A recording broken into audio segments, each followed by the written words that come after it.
बिस्मिल्लाहिर्रहमानिर्रहीम। मोहतरम सामिईन व नाज़रीन, एक साहब ने पूछा है कि अगर कोई आदमी बुखार में मुब्तला हो जाए तो हमने सुना है कि उसके तमाम गुनाह माफ़ हो जाते हैं, तो क्या यह हदीस सही है और इसका क्या मतलब है?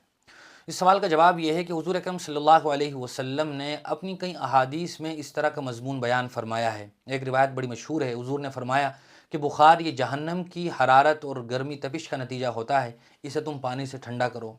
एक दूसरी रिवायत में आपने फरमाया, हज़रत आयशा सिद्दीक़ा रज़ियल्लाहु ताला अन्हा से रिवायत मरवी है, वो फरमाती हैं कि बुखार आदमी के गुनाहों को इस तरह ख़त्म कर देता है जैसा आग की भट्टी लोहे के ज़ंग और मैल कुचैल को दूर कर देती है।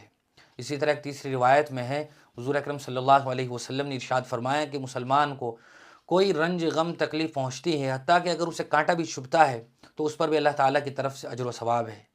एक रिवायत और भी है, एक बीमार साहबी हुज़ूर की खिदमत में आए, वो बुखार में मुब्तला थे। हुज़ूर अकरम सल्लल्लाहु अलैहि वसल्लम ने इरशाद फरमाया, मैं तुम्हें खुशखबरी देता हूँ कि अल्लाह ताला फरमाते हैं कि मैं दुनिया में अज़ाब भेजता हूँ। उसका मकसद ये होता है ताकि मुसलमान दुनिया में ही गुनाहों से पाक साफ़ हो जाए, आखिरत के अज़ाब से महफूज रहे।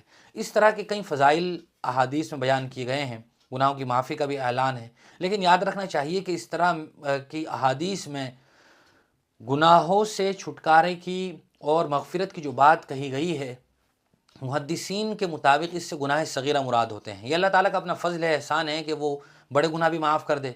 लेकिन मुहद्दिसीन ने ये ज़ाब्ता और उसूल बयान फरमाया है कि गुनाह कबीरा की माफ़ी तौबा व इस्तिग़फ़ार से होती है। बंदा अल्लाह ताला की बारगाह में अपने गुनाहों का एतराफ़ करे, इक़रार करे, सच्चे दिल से उस पर तौबा करे, आइंदा न करने का पक्का इरादा करे, तो अल्लाह ताला बड़े गुनाहों को, गुनाह कबीरा को माफ़ फरमा देते हैं। और इस तरह के आमाल से जो गुनाह दूर होते हैं और जिन गुनाहों की बख्शिश होती है, वो गुनाह सगीरा होते हैं। बहरहाल आपने जो बात सुनी है वो सही है और उसका मतलब वो है जो ज़िक्र किया गया। अल्लाह ताला हम सबको सही समझ नसीब फरमाए। व आखिरु दावाना अनिल हम्दुलिल्लाहि रब्बिल आलमीन।